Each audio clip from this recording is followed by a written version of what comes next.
네, 인천 초등생 살인 사건의 피고인 10대 소녀들에게 법정 최고형이 구형됐습니다. 검찰은 주범 A양에게는 징역 20년을, 시신 일부를 건네받은 공범에게는 무기징역을 구형했습니다. 네, 다음 달로 예정된 선고에서 재판부가 어떤 결정을 내릴지에 관심이 쏠립니다. 사회부 이소영 기자와 자세한 얘기 나눠보겠습니다. 어서 오십시오. 어서 오십시오. 안녕하세요. 네. 어제 1심 마지막 재판이 열렸는데요. 이 사건 내용부터 검찰의 구형까지 설명을 좀 해주시죠. 네, 사건이 발생한 것은 지난 3월 29일입니다. 인천의 한 아파트 옥상에서 잔혹하게 훼손된 사람의 시체가 발견이 된 건데요. 예, 경찰 조사 결과 그 시신의 피해자는 8살 초등학생이었고요. 인근 CCTV를 분석한 결과 이웃에 살고 있던 17살 소녀가 이 범행을 저질렀다는 것이 드러났습니다. CCTV를 분석한 결과 하루 만에 검거가 됐었는데요. 그 시신을 보던 중에 그 시신 일부가 사라졌다는 점을 수상하게 여긴 경찰이 추가 수사를 진행하던 중에 이 시신 일부를 건네받은 공범이 있다라는 사실을 밝혀내게 됐습니다. 이제 아까 말씀드렸던 용의자 A양의 온라인 친구였던 19살 B양이었는데요. 이제 이 B양이 여기에 가담한 것이 드러나면서 두 사람이 함께 구속 기소된 사건입니다. 어제 이 사건의 1심 마지막 재판이 열렸었는데요. 검찰은 이제 주범인 A양에게는 징역 20년을 구형했고요. 공범인 B양에게는 무기징역을 구형했습니다. 그리고 이제 출소 후에 30년간 재범의 위험이 있다고 판단을 한 건데요. 30년간 전자발찌를 부착하라는 명령도 함께 청구한 상태입니다. 검찰은 이 두 사람의 범행 내용과 그 사안이 매우 중하다고 이제 구형 이유를 밝혔는데요. 그뿐만 아니라 없어진 피해자를 찾기 위해서 유가족들이 찾아 헤매는 동안 두 사람은 술을 마시면서 놀았고, 그리고 범행이 발각된 이후에도 서로 이제 역할극은 한 것뿐이다. 살인을 한 적이 없다라고 이 책임을 회피한 점도 함께 고려했다고 덧붙였습니다. 사건이 처음으로 알려졌을 당시만 해도 정말 모두가 충격을 받았던 기억이 나는데요. 그런데 이 살인을 한 주범보다 공범한테 더 많은 형량이 구형이 됐습니다. 이유가 뭘까요? 네, 일단 그 형량을 살피기 위해서는 두 사람이 각각 어떤 혐의를 받고 있는지를 좀 살펴봐야 되는데요. 이제 그 주범인 A양의 경우는 13세 미만의 미성년자를 유괴해서 살해하고 또 사체를 손괴한 혐의를 받고 있습니다. 공범 B양 같은 경우에는 이제 미성년자 살인이 아니고 단순 살인 혐의와 그리고 사체를 유기한 혐의를 받고 있는데요. 두 혐의 모두 이제 법정에서 최고 사형이나 무기징역이 구형될 수 있는 중죄로 꼽힙니다. 하지만 이제 만 16, 주범인 A양에게는 20년형이 구형된 상태인데요. 이 범죄를 저지를 당시에 만 16세밖에 되지 않았기 때문에 소년법상 만 18세 미만에게는 무기징역을 구형할 수 없게 되어 있습니다. 검찰은 이 범죄가 무기징역을 구형해야 마땅한 중범죄라고 하면서도 법에 따라 법정 최고형인 징역 20년을 구형하겠다고 밝혔습니다. 공범인 B양 같은 경우에는 만으로 18살인데요.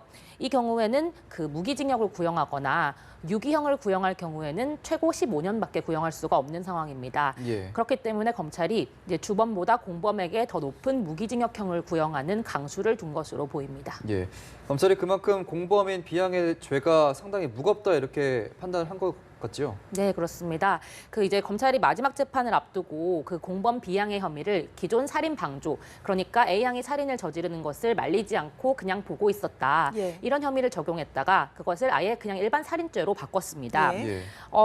A양이 B양의 재판에서 증인으로 나서서 한 진술 내용이 되게 결정적인 근거가 됐는데요. A양이 이제 내가 살인을 저지른 것은 맞지만 그것은 B양이 나에게 지속적으로 사람을 죽여라. 그리고 그 시신 일부를 가지고 와라. 이렇게 요구를 했기 때문이다라고 진술을 하면서 재판의 판도가 조금씩 바뀌기 시작했습니다. A양은 어제 마지막 재판에서도 이런 진술을 계속해서 이어나갔는데요. 유일한 친구이던 B양을 보호하기 위해서 처음에는 이제 B양은 아무런 관련이 없다 이렇게 진술을 해왔지만 진실을 밝히는 것이 좋겠다라는 이제 부모님의 설득과 이제 검찰의 설득을 듣고 진실을 밝히기 위해서 지시를 받은 것이라고 주장했습니다. 실제로 이제 검찰이 법정에서 제시한 증거 내용을 보면 B양이 상당 부분 공모한 정황이 드러나는데요.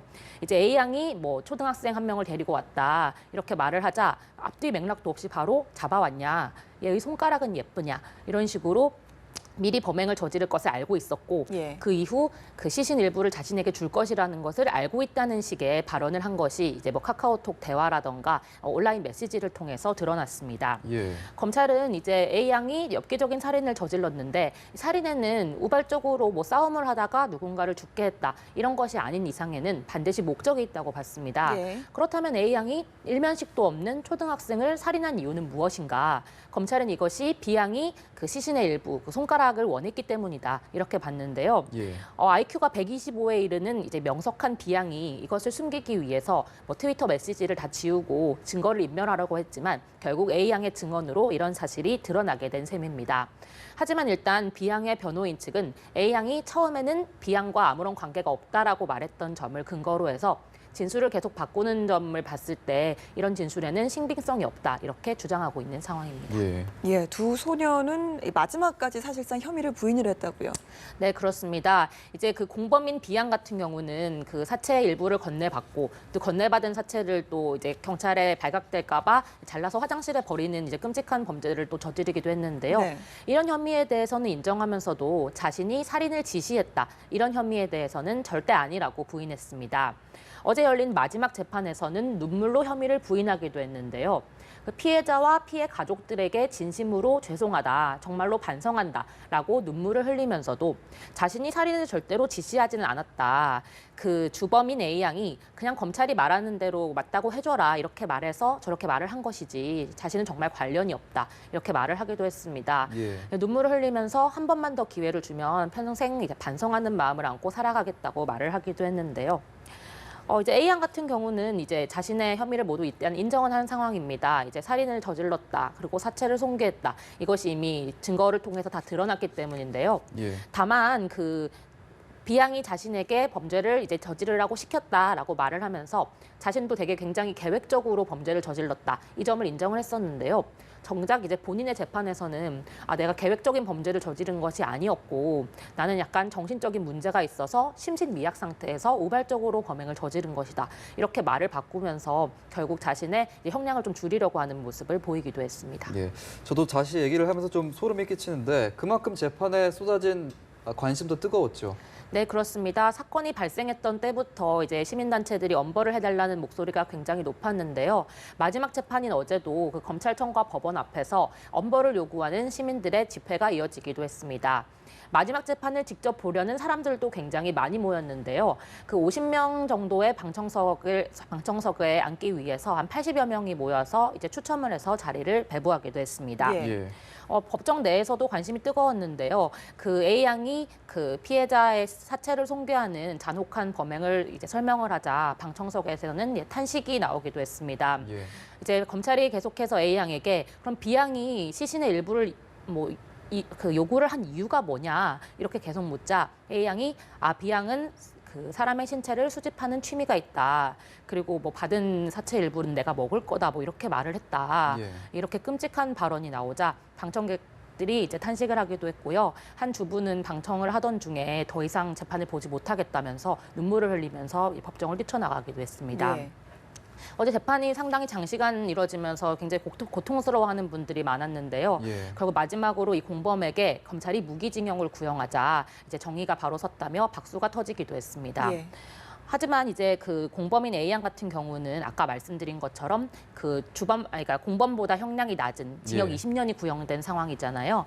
여기에 대해서 어떻게 저런 끔찍한 범죄를 저지른 사람에게 그렇게 낮은 형량을 줄 수 있냐? 그 소년법을 적용하는 것은 문제가 있다. 이런 비판의 목소리가 나오기도 했습니다. 예. 예, 재판부가 어떤 결정을 내릴지 참 상당히 궁금합니다. 선고는 다음 달로 예정이 되어 있죠. 네, 그렇습니다. 그 1심 선고는 다음 달 22일 오후 2시에 인천지방법원에서 이루어집니다. 여기서 굉장히 쟁점이 많은데요. 예. 먼저 하나의 쟁점은 그 주범인 A 양의 심신미약 그리고 우발성 이 주장이 인정될지 여부입니다.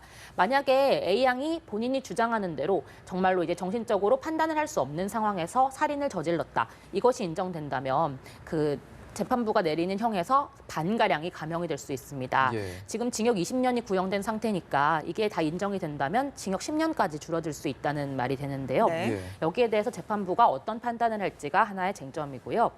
그리고 또 이제 공범인 B양에 대해서는 말씀드린 것처럼 혐의를 살인 방조죄에서 살인죄, 살인을 지시했다 이렇게 바꿨는데요. 예. 이게 재판부가 이 부분을 인정할지도 관건입니다. 사실 두 사람이 이제 뭐 카카오톡 메시지나 전화를 통해서 살인 계획에 대해서 얘기를 나눈 것은 인정되지만 두 사람이 구체적으로 언제, 어디서, 누구를 범행 대상으로 삼을 것인가 이런 부분에 대해서는 논의한 부분이 아직 정확하게 드러나지는 않은 상황이거든요. 예. 그래서 이 부분에 대해서 재판부가 어떻게 판단할지에 관심이 모아지고 있습니다. 결국 이 부분을 판단하기 위해서는 공범과 주범 사이의 관계를 판단하는 것도 굉장히 중요한 일인데요. 네. 예. A양이 이제 B양이 살인을 요구했다라고 주장을 하고 있는데 과연 B양이 살인을 요구한다고 해서 A양이 그것을 저질러야 하는 그런 관계인가? 둘 사이가 굉장히 친밀한 관계거나 뭐 주인과 종의 관계냐 이런 부분도 좀 판단을 해야 될 부분인 것 같고요. 예. 그리고 마지막으로 또 좀 봐야 될 부분은 두 사람이 한 대화 내용을 어디까지 확보하냐 여부입니다. 지금 아까 말씀드린 여러 가지 대화 내용이 있었는데 이것은 두 사람이 나눈 전체 대화의 굉장히 일부분에 불과합니다. A양과 B양이 그 경찰 수사를 받기 직전에 증거 자료를 모두 삭제를 했기 때문인데요. 예. 최근에 그 미국 FBI가 트위터 본사를 통해서 두 사람의 전체 대화 내용을 확보를 해서 조사를 하고 있는 상황입니다. 예. 이것이 이제 추후에 선고 직전에 추가 증거 자료로 제출이 되거나 혹은 이후 항소심에 또 제출이 돼서 그 형량에 영향을 미칠 가능성도 있다고 봐야겠습니다. 알겠습니다. 다음 달 선고를 기다려 봐야 될 것 같습니다. 인천 초등생 살인 사건과 관련해서 사회부 이소영 기자와 얘기 나눠봤습니다. 고맙습니다. 감사합니다.